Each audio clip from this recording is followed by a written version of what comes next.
When David was an infant and started in-home daycare, they referred us to an occupational therapist. And she was the first person at the age of 4 who came to us and said, I think he might be dealing with some low tone issues. Children with low tone tend to need to spend so much cognitive and mental energy making their bodies do what they want them to do, that it actually pulls attention from developing other skills such as speech and walking on time and things like that. He really struggled with keeping up with other kids his own age physically. He would engage in activities and become easily tired. We had introduced David to the pool because we wanted him to be water safe. He really struggled because of his control and other issues. He didn't like putting his face in the water.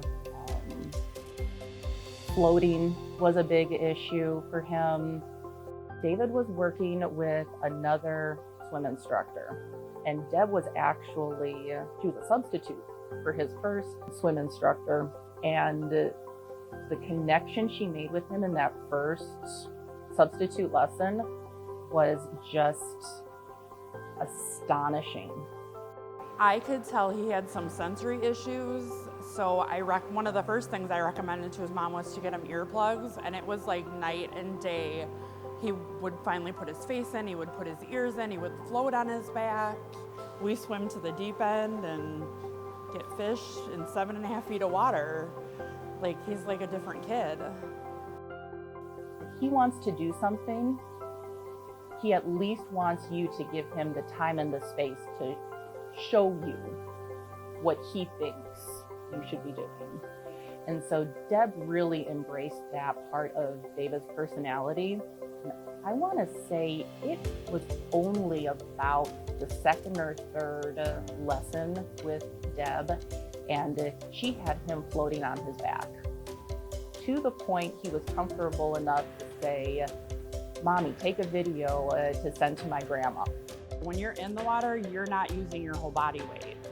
So it takes some of the pressure off, where you can start doing those push-up type moves and increase that strength without having your whole body weight pushing down on you. And it's just easier. His breath control has gotten amazing. Like, he swims to the bottom and he's in no hurry to come back up. Just his overall energy level it's just skyrocketed. I mean, his ability to keep up with his friends, keep up with kids at recess, and not completely fall apart in school has made a huge difference. When David can not need to be prompted, but choose to dive into the deep end of the pool and swim half the length of the pool, that's something that I would have never, like, if somebody would have said, that's our stated goal, a year from now, he's going to be able to do that, I would have said, I appreciate your optimism. If you can get my son to just put his head under the water and not panic, that's what I'm looking for.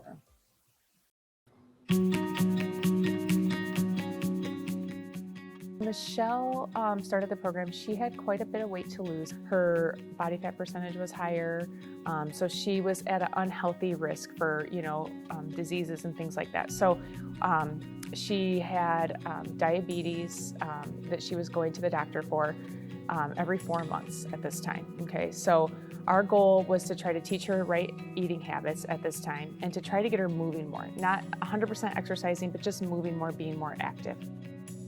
I was just tired all the time, and I was just out of breath. It was hard for me to move around, and it was hard for me to go up and down the stairs at work, and my back was constantly hurting, and I was just really tired of feeling the way that I was feeling.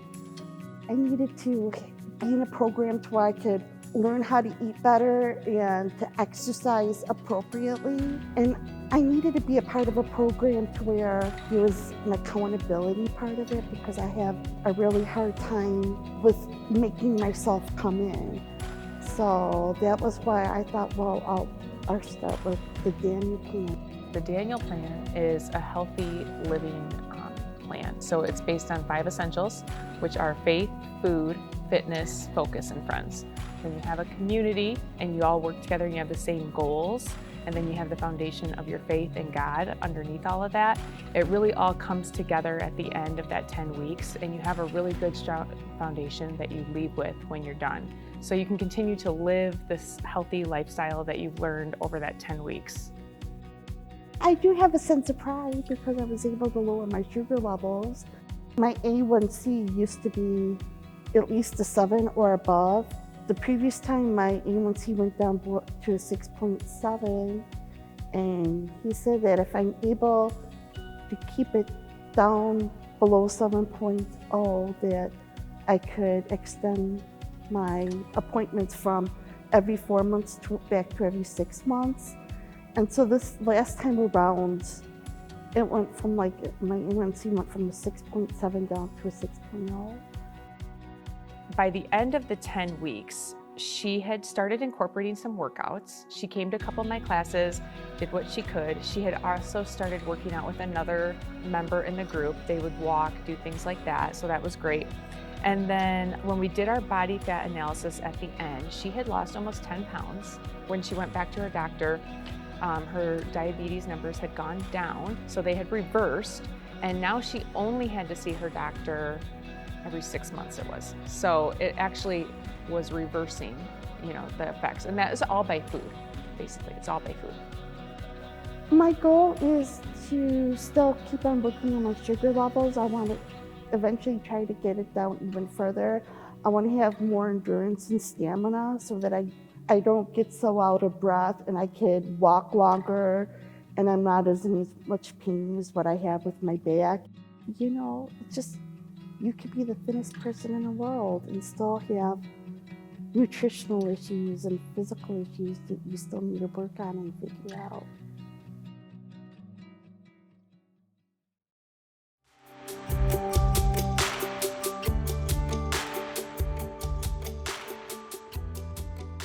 There's a lot of violence in this area, there's a lot of poverty, but there are kids with potential.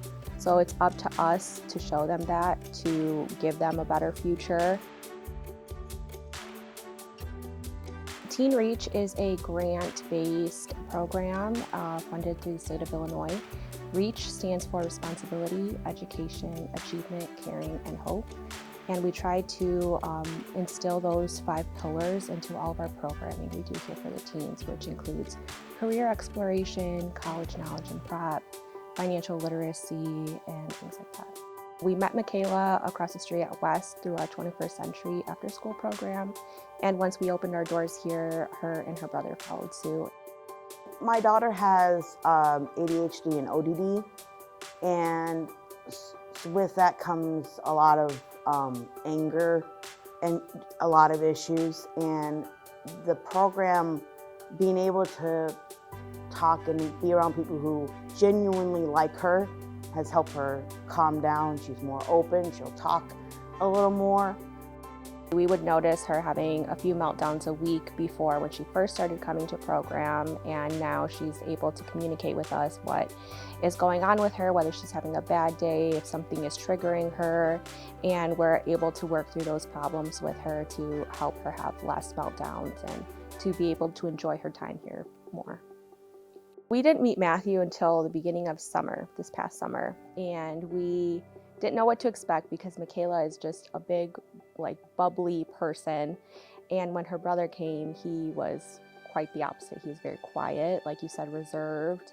And he was a bit shy and hesitant to kind of jump in with the other kids. We have a very loud, lively bunch here. But something that drew Matthew in was the foosball table.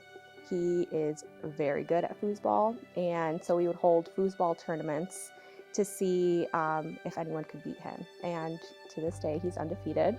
But I think that helped him really interact and socialize with more kids than he would have on his own. And by the end of the summer, we did notice him, really come out of his shell and communicate with us and just socialize with other kids and have fun. they're safe, they're loved, they're liked, they're taken care of.